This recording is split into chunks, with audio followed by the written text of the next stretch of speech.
В районном детско-юношеском центре Алекминская ребят учат быть лидерами. На сегодняшний день районный вожатый отряд «Альтаир» известен в республике и особо популярен среди детей. Вот уже на протяжении 15 лет ребята ежегодно дают клятву быть примером во всем, быть честными и всегда спешить на помощь. Школьное движение включает в себя разноплановую деятельность: оздоровление, отдых, обучение, помощь нуждающимся и участие в различных акциях. За эти годы выпускниками движения стали более 130 ребят. Движение на протяжении 2 десятков лет участвовала в разных конкурсах, фестивалях и занимала призовые места. Сегодня вожатский отряд «Альтаир» – это бренд Алекминского района. Движение «Альтаир» участвует часто в различных акциях благотворительных.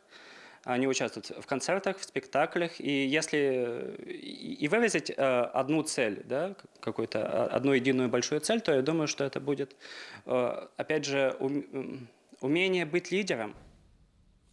Сначала в отряде было около 15 старшеклассников. Движение создавалось именно как сплочение ребят, чтобы развить их таланты и показать лидерские качества в составе движения.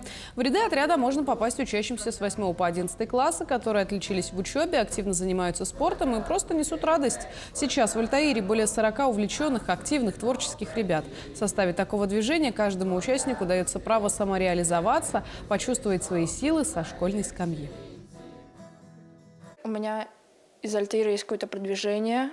Это в Якутии у нас огромную, можно прийти и сказать: я из «Альтаира», и все: ну как хорошо. Вот. Он учит быть добрым, он помогает по жизни вообще.